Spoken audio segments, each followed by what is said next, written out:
नमस्कार दोस्तों। हम जैसे बात कर रहे थे बीज की और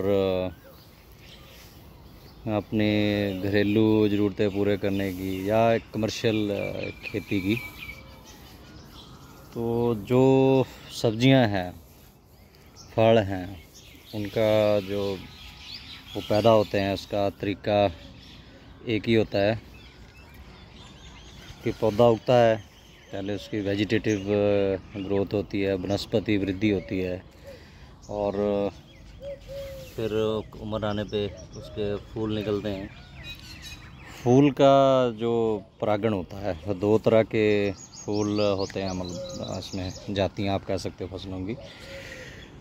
एक सेल्फ पोलिनेटेड होता है और एक क्रॉस पोलिनेटेड आप कह सकते हैं।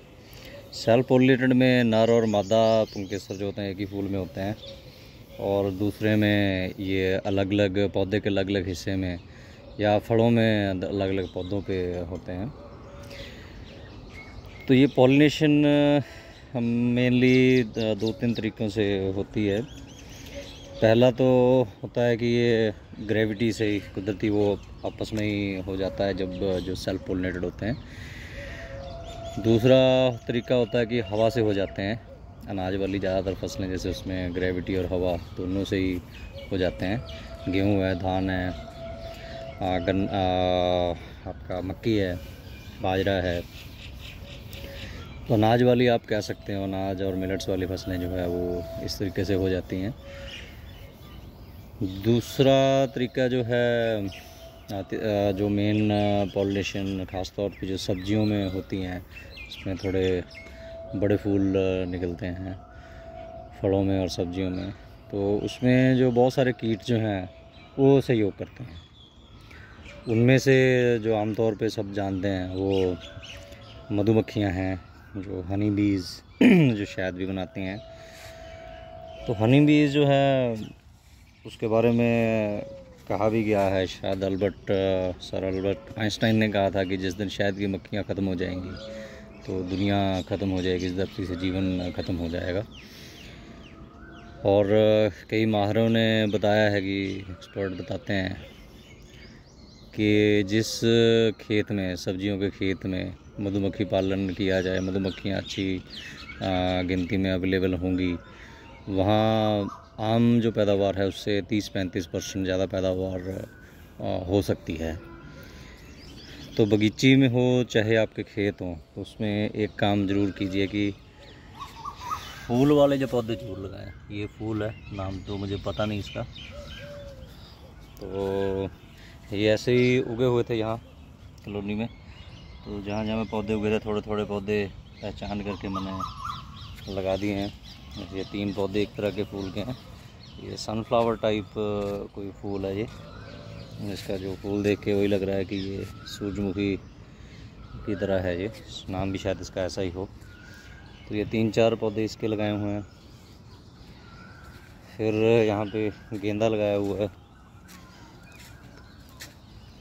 और भी जो अपने आप उगे हुए थे। ये फूल इसको लगते हैं, पक्के गिर जाते हैं सूख के, तो अपने आप पौधे उगने लगते हैं। ये विरले कर दिए। तो जैसे ये बेड हमने एक पट्टी छोड़ी हुई है आने जाने के लिए, सब्जियां तोड़ने के लिए, तो इसका भी कभी बताएंगे। तो इसके साइड में ये सारे यहाँ पे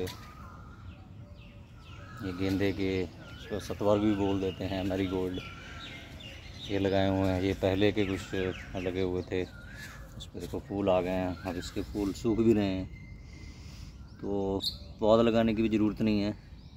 तो यहीं से ये गिरते रहेंगे और चलते रहेंगे। तो अभी सभी जगह सभी सब्जियों पे फूल आ रहे हैं। तो वहाँ ये फूल जो है, इनमें जो मतलब सजावट के लिए जो फूल जो होते हैं, इनके फूल बड़े होते हैं, देर तक जो है उस पर रहते हैं। तो इसमें नेक्टर जो होता है, क्योंकि मक्खियाँ कोई ऐसा तो काम कुछ नहीं करती हैं कि सिर्फ उसको परागण कराने आना होता है। तो ये कुदरत का एक सिस्टम बना हुआ है कि मक्खियों को अपने खाने के लिए जो पोलन वो लेके जाते हैं। तो नेक्टर उसमें होता है, वो निकालते हैं। वो निकाल के एक एक फूल पे जाके वो निकालते हैं और फिर एक छत्ते में अपने इकट्ठा कर लेते हैं। उसी से हमें शहद मिलता है। तो शहद का कारोबार कितना बड़ा है ये सभी जानते ही हैं।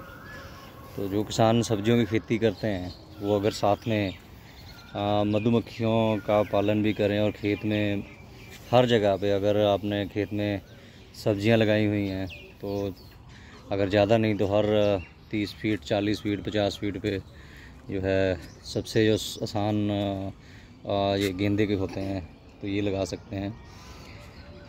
इसके एक तो ये फ़ायदा है, सिर्फ एक ही फ़ायदा नहीं है कि ये मक्खियों को बुलाएंगे। दूसरा इसका ये फ़ायदा है कि जो गेंदा है, जो मैरीगोल्ड है, ये नीमाटोड को भी कंट्रोल करता है। हमने कुदरती खेती के जो एक्सपर्ट हैं उनसे सुना है कि इसका अगर पत्तों का अर्क निकाल के आप ड्रिप के साथ या पानी के साथ देंगे तो ये नीमाटोड को भी कंट्रोल करता है। तो ये उगा होगा इसके जड़ों के साथ पानी लग के जाएगा तो हो सकता है उससे नीमाटोड भी ये कंट्रोल होता हो। और सेकंड जो इसका एडवांटेज होता है, अब ये फूल जैसे यहाँ लगे हैं तो मल्चिंग मटेरियल चाहिए। ये फैलेगा बहुत ज़्यादा, अगर छोड़ दोगे तो फैलता रहेगा। तो इसको काट के आप मल्चिंग भी कर सकते हैं। तो ये कई चीज़ों का काम आता है। अभी जैसे यहाँ पे करेले की बेल है तो इसी के ऊपर चढ़ती चढ़ती ये ऊपर पोल पे चढ़ जाएगी। तो सब जगह ये होना चाहिए, फूल जो हैं वो लगे होने चाहिए।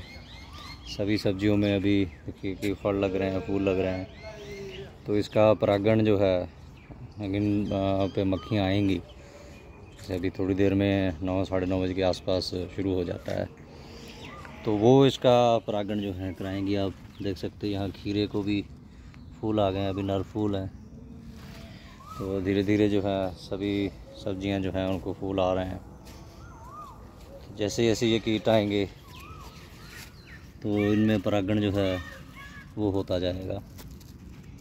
तो सिर्फ मधुमक्खियाँ नहीं, बहुत से और छोटे छोटे जो कीट होते हैं। जैसे जींद में उन्होंने एक छोटा सा कीट है उसको पुष्पक नाम भी दिया है। पुष्प मतलब फूल होता है संस्कृत में। तो ये अगर आपके खेत में होंगे तो आपकी पोलिनेशन पौधों की, फसलों की, फूलों की वो अच्छी हो जाएगी। तो ये फूल ज़रूर लगाइए। अभी भी अगर कुछ ज़्यादा लेट नहीं हुआ है, लगाना चाहते हैं तो आप लगा सकते हैं। तो जितने भी फूल वाले पौधे होंगे उतनी मक्खियाँ जो है वो आपकी बगीची में या खेत में ज़्यादा आएंगी। तो ये आपको देखना है, सजावट भी है और इसके बहुत सारे फ़ायदे भी हैं। धन्यवाद।